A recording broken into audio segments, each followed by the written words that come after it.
Buenas tardes, vamos a dejar que los pequeñitos, los más chiquitos salgan del santuario para que vayan también ellos a tener su actividad en la cual también seguramente aprenderán de la palabra de nuestro Dios y nosotros nos quedamos aquí para meditar en un mensaje que vamos a encontrar en Juan. Busquen el Evangelio según Juan, hermanos, abran sus Biblias, Evangelio según Juan, capítulo 20.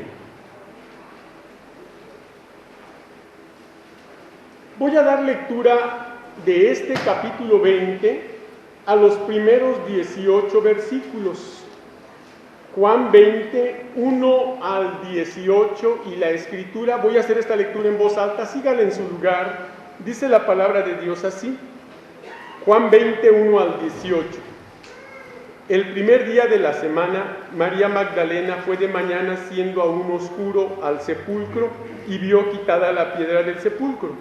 Entonces corrió y fue a Simón Pedro y al otro discípulo, aquel al que amaba Jesús, y les dijo: se han llevado del sepulcro al Señor y no sabemos dónde le han puesto.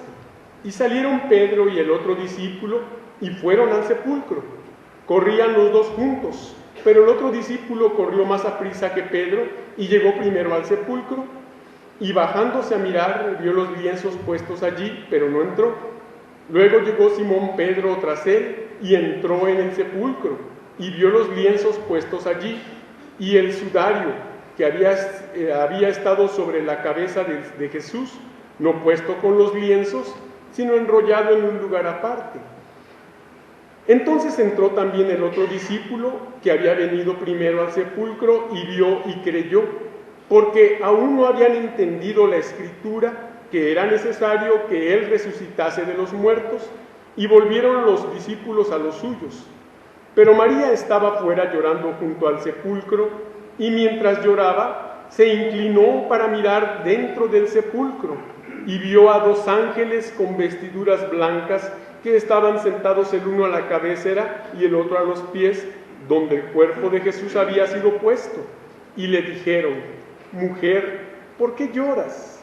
Les dijo: porque se han llevado a mi Señor y no sé dónde le han puesto. Cuando había dicho esto, se volvió y vio a Jesús que estaba allí, mas no sabía que era Jesús. Jesús le dijo: mujer, ¿por qué lloras? ¿A quién buscas? ¿A quién buscas? Ella, pensando que era el hortelano, le dijo: Señor, si tú lo has llevado, dime dónde le has puesto y yo lo llevaré. Jesús le dijo: María. Volviéndose ella, le dijo: Raboni, que quiere decir maestro. Jesús le dijo: no me toques, porque aún no he subido a mi Padre, mas ve a mis hermanos y diles: subo a mi Padre y a vuestro Padre, a mi Dios y a vuestro Dios. Fue entonces María Magdalena para dar a los discípulos las nuevas de que había visto al Señor y que Él le había dicho estas cosas. Padre Santo, en el nombre de Cristo Jesús, te damos las gracias y te alabamos por Cristo Jesús nuestro Salvador, porque Él, Señor, no solo quiso venir a este mundo, no solo quiso morir por nosotros, sino que también resucitó de entre los muertos. Gracias, Señor, por este don inefable, por esta salvación que tú nos has dado en Cristo Jesús, el vencedor, el triunfante, Señor, aquel que venció a Satanás, al sepulcro y a la muerte, Señor. Gracias te damos por nuestro Salvador y ahora te suplicamos, nos ayudes, Señor, a meditar en tu santa palabra. Humildemente te rogamos todo esto. Amén. Bien, hermanos, acabamos de leer un pasaje en el cual encontramos base escrituraria para un sermón titulado así: ante la resurrección, una perseverancia ejemplar. Ante la resurrección, una perseverancia ejemplar. Bueno, los últimos versículos del capítulo 19, versículos 38 al 42, narran cómo fue sepultado el Señor Jesús. Para entonces, aquel terrible espectáculo mortal había terminado y quedaba la impresión que para los seguidores y apóstoles de Cristo también había terminado todo. Ya en el capítulo 20 vemos a María Magdalena, quien muy de mañana llegaba al sepulcro y lo encontraba abierto y desocupado. Entonces llamó a Pedro y a Juan, los cuales fueron al sepulcro, vieron y volvieron. Pese a esto, hubo quien perseveró en aquel sepulcro vacío, una mujer que esperaba algo. En ella encontramos una valiosa lección ante la resurrección. Y esta gran lección es mediante una perseverancia ejemplar. Veamos cómo es esta perseverancia. Veamos cómo es. 3 cosas diré primeramente. Vamos a hablar en primer lugar de la perseverancia en medio de la crisis. Versículos 10 al 3 que dicen así. Versículos 10 al 13. Y volvieron los discípulos a los suyos, pero María estaba fuera llorando junto al sepulcro, y mientras lloraba se inclinó para mirar dentro del sepulcro y vio a 2 ángeles con vestiduras blancas que estaban sentados, el uno a la cabecera y el otro a los pies, donde el cuerpo de Jesús había sido puesto. Y le dijeron: mujer, ¿por qué lloras? Les dijo: porque se han llevado a mi Señor y no sé dónde le han puesto. ¿Sí? La perseverancia en medio de la crisis. Hay que entender qué es una crisis. Bueno, una crisis es un conflicto de una situación o un evento, el cual casi siempre tiene características decisivas o peligrosas. Esa es una crisis, una situación de tensión, una situación de preocupación. Pero también, ¿qué es una perseverancia, hermanos? Para poder entender, bueno, perseverancia, dice el diccionario, que es la firmeza o constancia en propósitos hasta el final. Eso es una perseverancia, ¿verdad? El que está constante hasta el final en algo. Bueno, estamos viendo el caso de esta mujer, ¿verdad?, llamada María Magdalena, que por medio de su conducta, por medio de su ejemplo, encontramos una perseverancia ejemplar. ¿Qué podemos decir de esto, hermanos? 3 cosas. La perseverancia en medio de la crisis. La crisis, hermanos, es cuando muchas veces nos quedamos o nos sentimos solos. Vean lo que dice el versículo 10, que los discípulos se volvieron a los suyos, pero que María estaba fuera llorando junto al sepulcro, y que mientras lloraba, bueno, hasta allí en la primera parte, los discípulos se regresaron. Ellos vieron, entraron, revisaron el sepulcro, se maravillaron y se regresaron. Pero María se quedó allí, y nos dice la Biblia que estaba fuera llorando junto al sepulcro. ¿Cuántas veces en medio de una crisis se ha sentido así, solo? O tal vez no solo se ha sentido solo, ha estado solo. ¿Cuántas veces? Bueno, hay crisis que muchas veces, aunque estemos rodeados de gente, de seres amados o de familiares, uno se siente solo. Tal vez porque uno lleva la carga de un conflicto, tal vez porque uno es responsable inclusive de aquel conflicto, y nada le puede aliviar esa soledad, ese sentimiento de soledad que embarga en medio de una crisis, en medio de un dolor. Es importante saber algo, hermanos. Las crisis llegan y causan estragos, hermanos. Ayer recibí una llamada muy dolorosa. Era una llamada de mi padre. Y esta llamada tenía una noticia muy triste que embargaba o que ha causado una crisis en los hermanos de la primera iglesia bautista de esta ciudad. Un hermano de esa congregación tuvo un accidente en el mismo templo el día de ayer y el hermano falleció. ¿Cuántos han visitado el templo de la primera iglesia? Saben cómo al centro, en la parte superior, hay un óvalo que le llaman un ojo de luz, donde entra luz natural y donde por las noches se prenden reflectores que hay e iluminan el templo. Pues el día de ayer, después de que los hermanos se reunieron muy temprano en su reunión habitual cada semana, después de ese desayuno y de esa reunión se pusieron a hacer una faena de limpieza. Iban a limpiar aquel óvalo, aquel ojo, y sí lo limpiaron, pero un hermano casi al final, cuando terminaban de limpiar aquel óvalo de luz, tuvo un accidente, podemos decir, y cayó precipitándose hasta el suelo.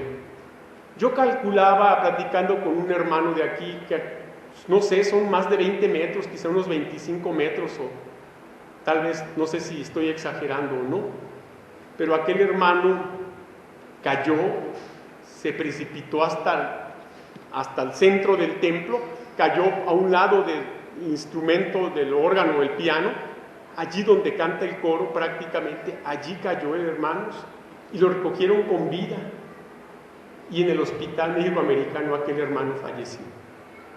Un hermano que todavía no cumplía un año como miembro de aquella iglesia, un hermano cristiano y muy trabajador, y sucedió una crisis, no solo para la esposa de este hermano, quien estaba allí en ese lugar cuando esto pasó, sino para toda la iglesia.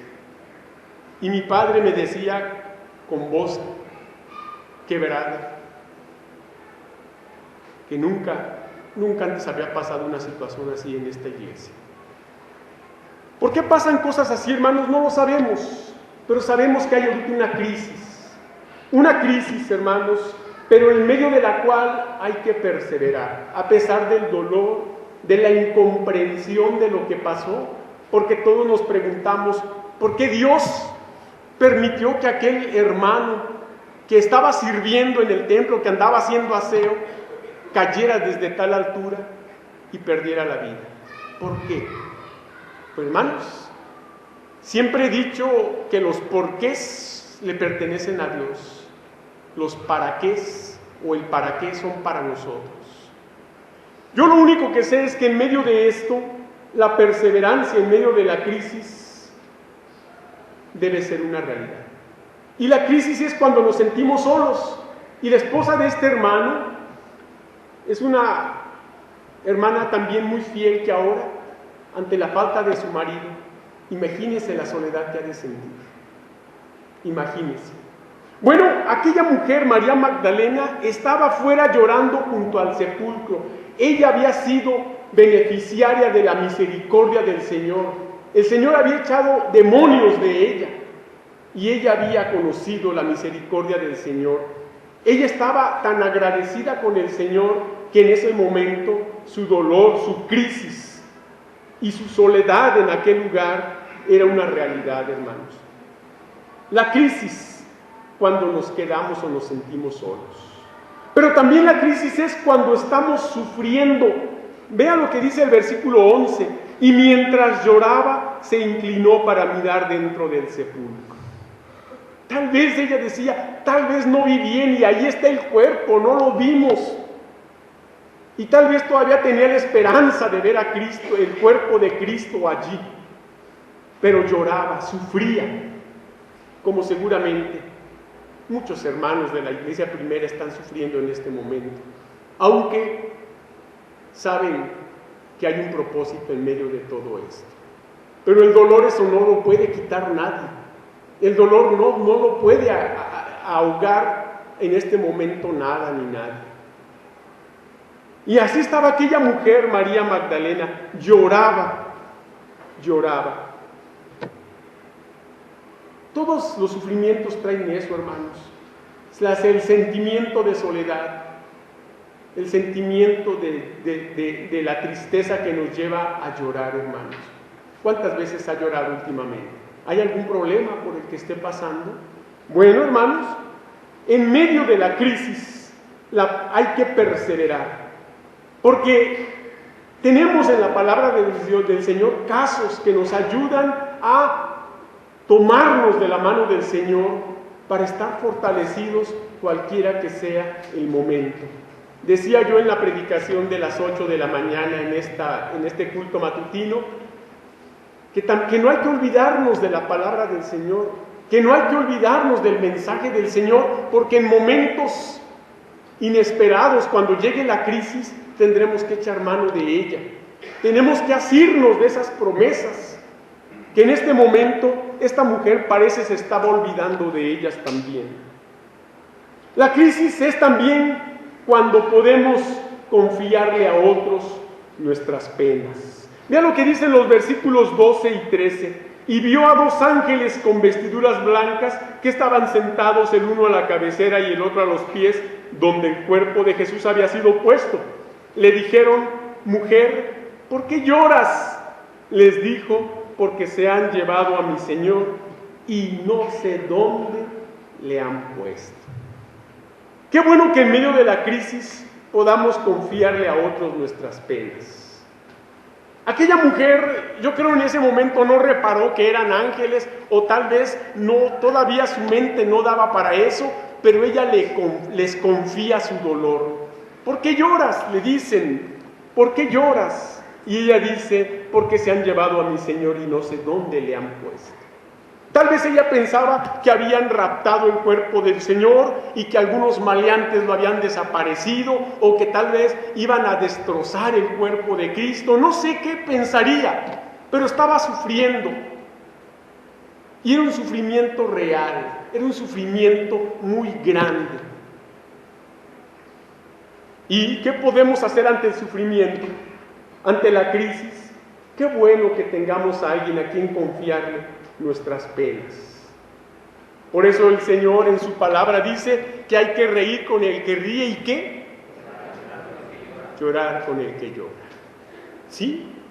Cuando alguien esté en medio de esa situación y nos cuente algo, hay que solidarizarnos con él, hay que interesarnos, hay que estar a su lado, y gracias a Dios que aquellos ángeles estaban allí para que aquella mujer pudiera confiarles su dolor, su pena.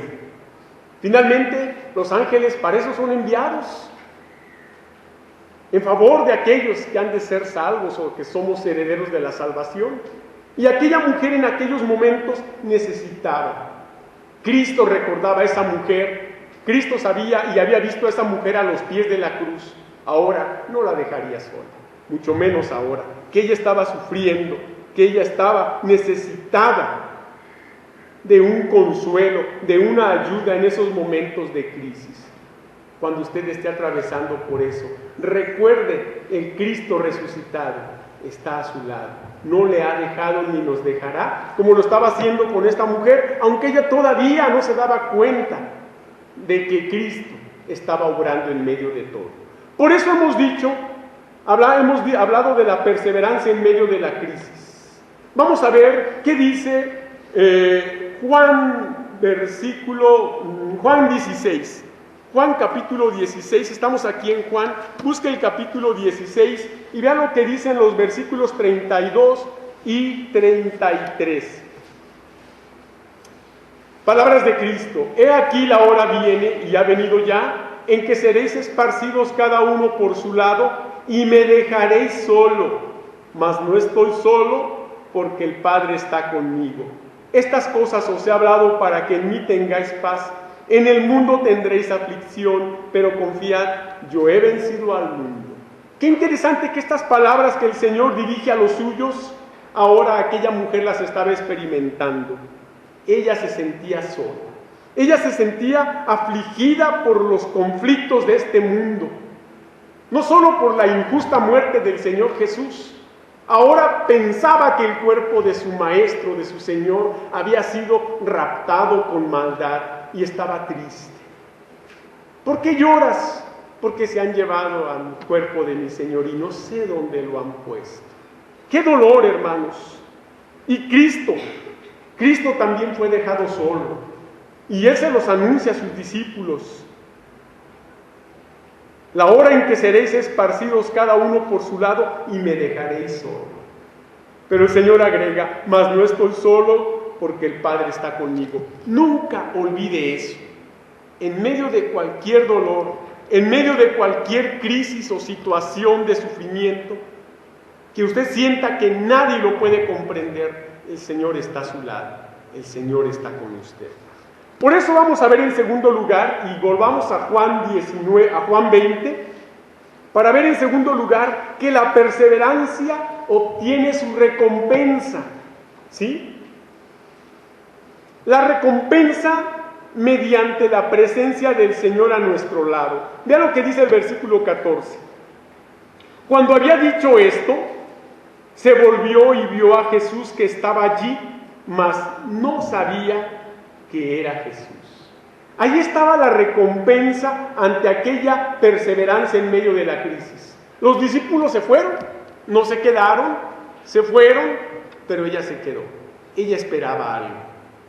Y ahí estaba en medio de una crisis, pero estaba perseverando, o sea, no volvía atrás, estaba firme. Cristo tenía para ella una recompensa, la presencia del Señor a su lado. El Señor siempre está a nuestro lado, aunque a veces pensamos que no está. Hay veces que decimos, bueno, ¿dónde está Dios en este momento? ¿Por qué Dios permite esto? ¿Por qué Dios deja que sucedan estas cosas? Porque tiene un plan, porque tiene un propósito, porque quiere especialmente que sintamos su presencia. No podemos sentir su presencia, hermanos, de una manera real si no es a través de las crisis, si no es a través de los problemas. Y Dios desea que experimentemos su presencia. Dice que allí estaba Jesús, mas ella no sabía que era Jesús. ¿Sí, hermanos? Habrá situaciones en las cuales usted esté pasando por momentos en los que tal vez llegue a pensar que el Señor le ha dejado solo, pero no es así. Él está allí. Él prometió estar todos los días con nosotros hasta el fin del mundo, y la promesa del Señor Él la cumple, ¿verdad? Por esa razón, hermanos, la recompensa allí empezaba, la presencia del Señor a su lado. La recompensa es también mediante el interés del Señor por lo que nos pasa. Fíjese lo que dice el versículo 15. Jesús le dijo, mujer, ¿por qué lloras? ¿A quién buscas? Ella, pensando que era el hortelano, le dijo, Señor, si tú lo has llevado, dime dónde lo has puesto y yo lo llevaré. Ahora ya el Señor no solo estaba a su lado, ahora el Señor ya se estaba dirigiendo a ella, le estaba haciendo una pregunta muy importante. ¿Por qué lloras? ¿A quién buscas? La verdad es que no hay motivo para llorar cuando el Señor está a nuestro lado, pero llorar es una necesidad que sentimos como humanos y es bueno desahogarla, pero cuando Cristo está a nuestro lado no hay necesidad ya de llorar, tampoco hay necesidad ya de buscar a nadie, porque está el Señor. Podemos buscar a personas que nos oyen, que nos escuchan, pero que a lo mejor no tienen la capacidad de ayudarnos. Claro, el solo escuchar ya es mucha ayuda, nos ayuda a desahogarnos, podemos descargar de la pena, el dolor, y eso es una gran ayuda, pero una ayuda verdadera solo Jesús, solo el Señor Jesús. Y ahí estaba, no había necesidad ya de llorar, no había necesidad ya de buscar a nadie. Ella todavía seguía pensando que no era Jesús. Y muchas veces el Señor nos hace pasar por situaciones difíciles para hacernos estas dos preguntas. ¿Por qué lloras? ¿A quién buscas? Y la verdad es que, estando Cristo, Él enjugará toda lágrima. Y Él es la mejor compañía que podemos tener.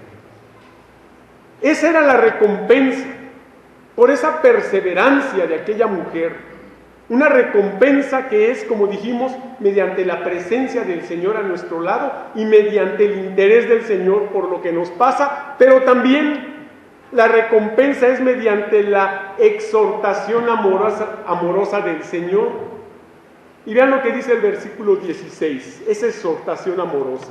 Jesús le dijo, María. Volviéndose ella, le dijo, Raboni, que quiere decir maestro.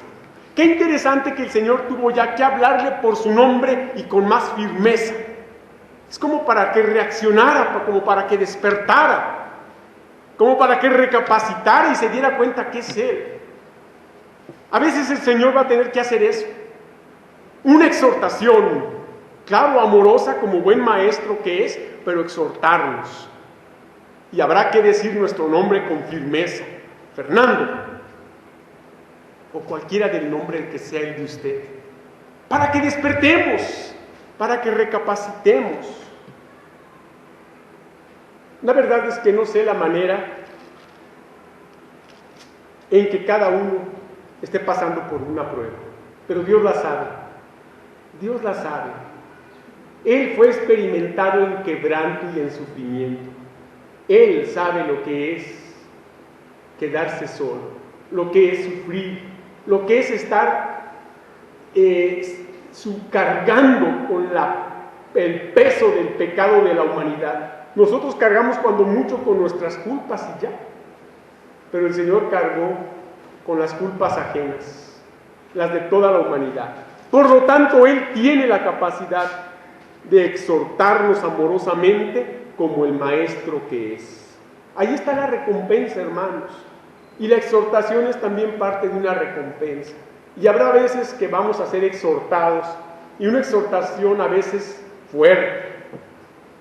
Yo no sé, ni me voy a atrever a decir nada de lo que está pasando con esta hermana que ha perdido a su marido. El hermano se llamaba Rubén Calatayud de Alba. Ya está con el Señor. Él ya dijo presente a su nombre delante del Señor. Su esposa, la hermana Leticia, es la que ahora está sola, sintiéndose sola, llorando. Tal vez en este momento todavía no sienta la presencia del Señor, no lo sé. Pero qué bueno que hay hermanos allí a quien ella les pueda desahogar su corazón y pueda ella entonces recibir esa recompensa, la presencia del Señor a su lado, el interés del Señor y, si es necesario, la exhortación también del Señor. Primera de Pedro 5 lo dice.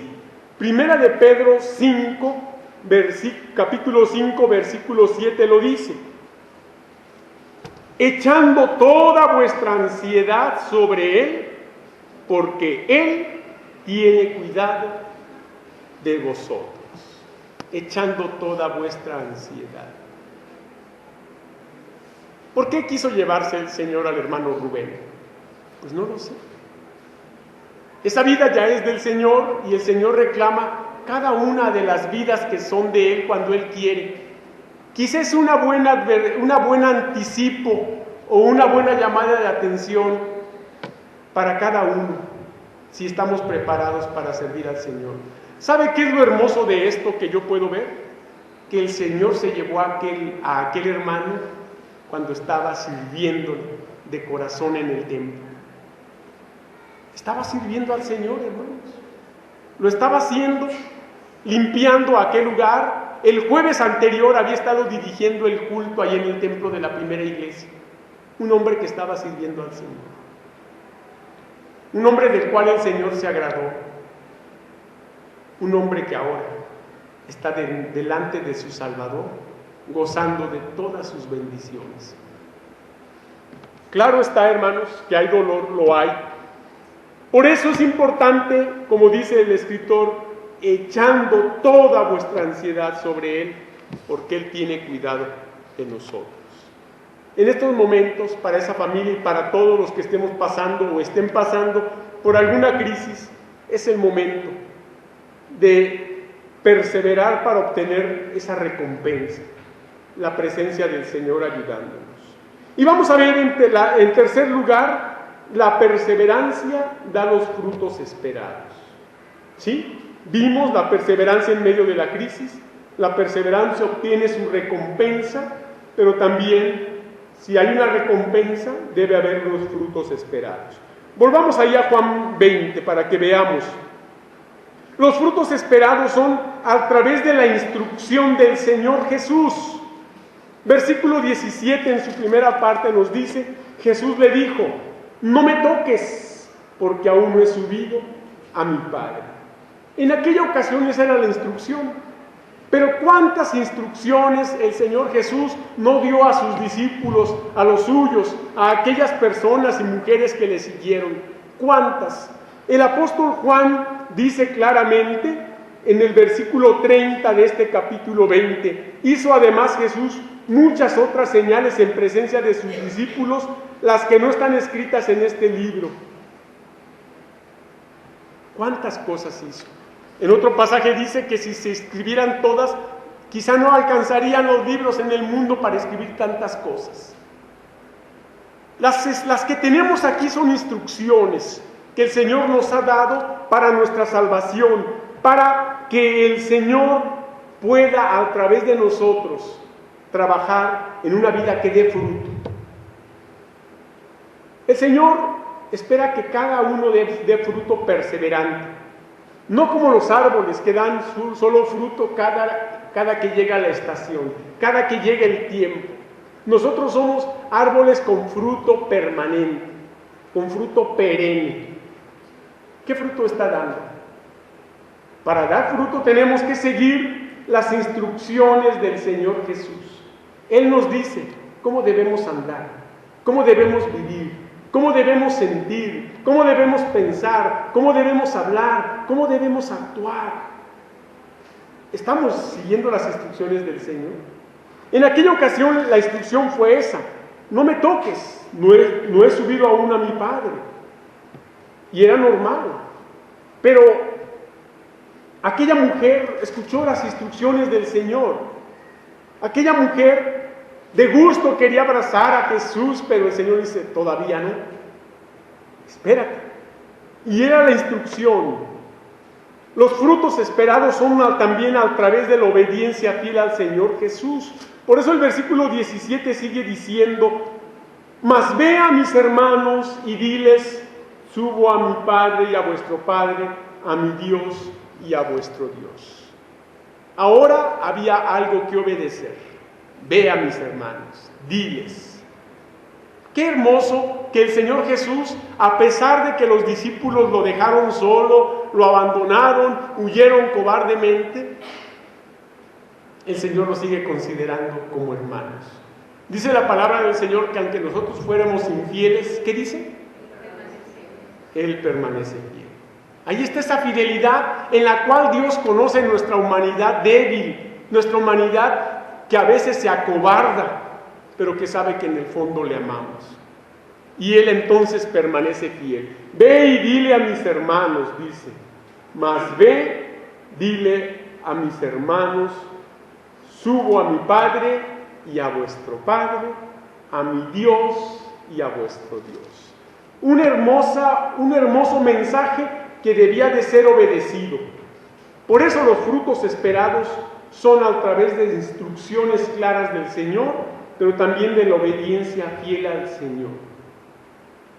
¿Qué más decimos de estos frutos esperados, hermanos? Pues que son a través de compartir a otros el mensaje de la resurrección de Cristo. Versículo 18. Fue entonces María Magdalena para dar a los discípulos las nuevas de que había visto al Señor y que Él le había dicho estas cosas. ¿A quién le ha hablado usted de Cristo en estos días? ¿A quién le ha dicho de que Cristo resucitó?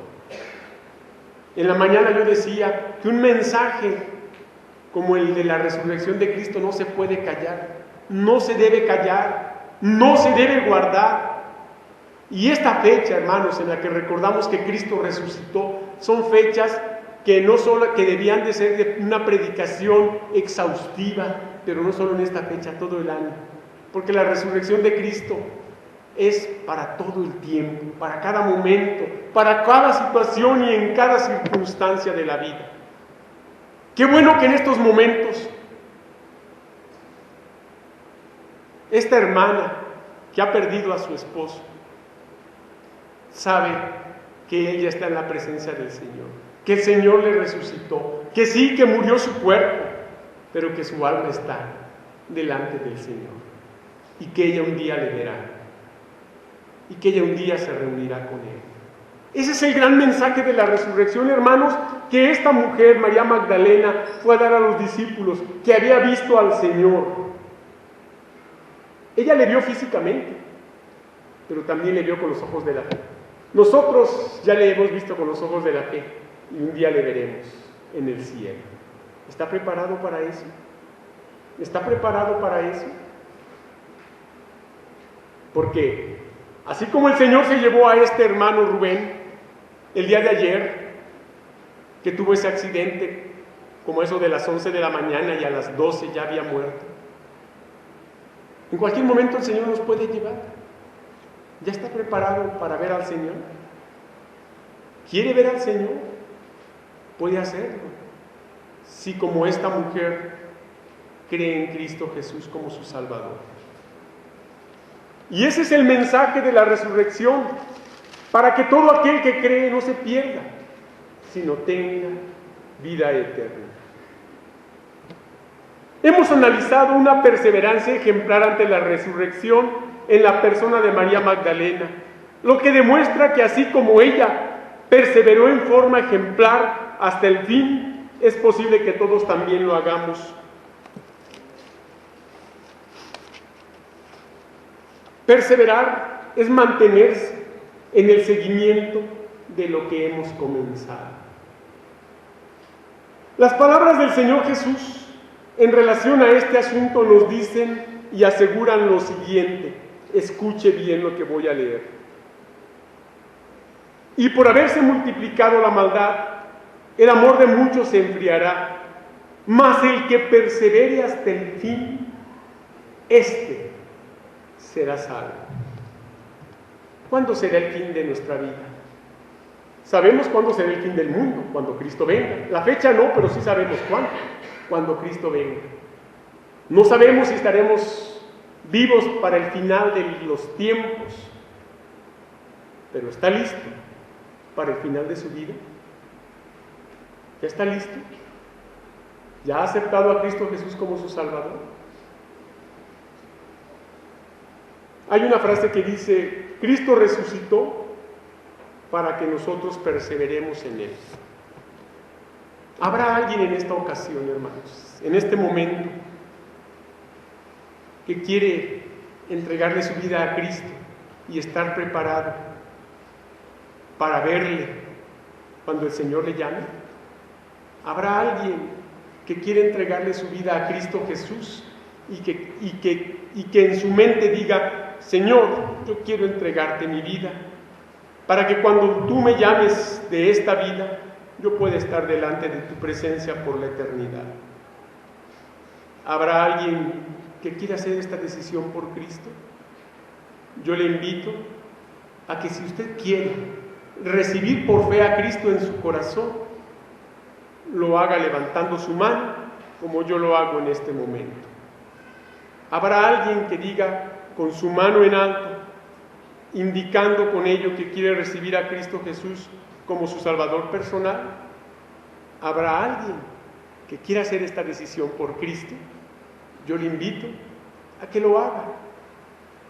De esta manera usted estará demostrando y diciendo que quiere que Cristo le salve, que Cristo entre en su corazón y que Cristo cambie su vida.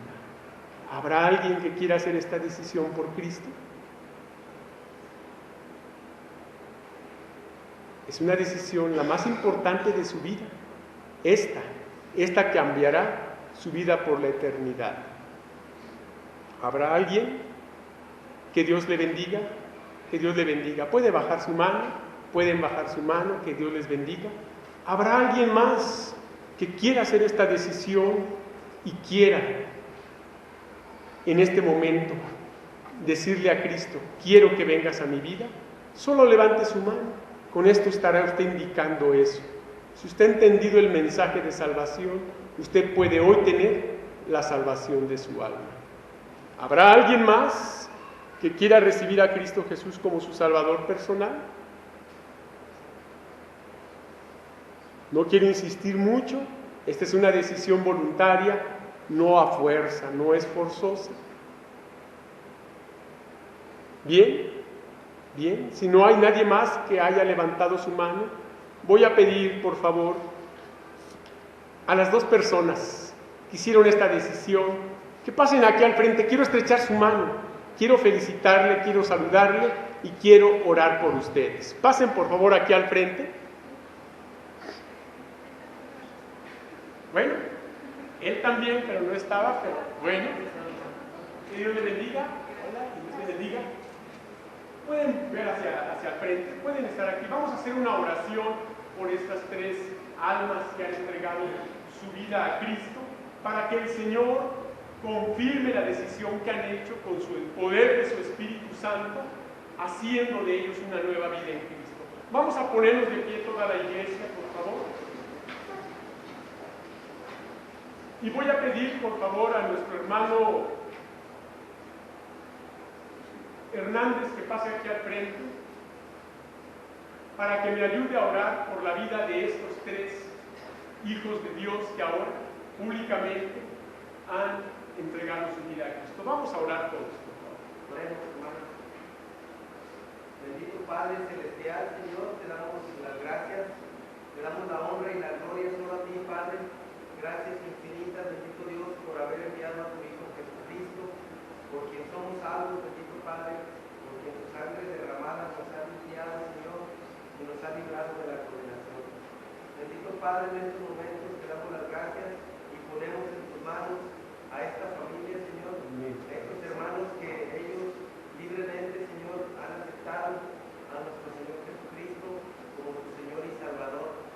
Te pedimos y te rogamos, bendito Dios, que en todo momento seas tú quien guíe la vida de cada uno de ellos, que tú seas, bendito Padre, quien vaya limpiando el camino para que ellos puedan cada día ir creciendo más en los tuyos, que tu Espíritu Santo los fortalezca, Padre, para poder ir venciendo hasta el final, que perseveren hasta aquel día, Señor, en el cual, ya sea que tú los llames a tu presencia, o sea que te veamos, bendito Padre, venir a tu Hijo sobre las nubes y recoger a su iglesia. Te pido y te ruego, bendito Padre, por ello, y te pido también el perdón de nuestras faltas y pecados. Todo, absolutamente todo, Padre, en el precioso nombre de nuestro Señor y Salvador, Cristo Jesús. Amén. Amén. Dios les bendiga, pasen a su lugar, muy amables. El Señor les bendiga y pueden todos sentarse, hermanos, y vamos a continuar con el culto. Muchas gracias, hermanos.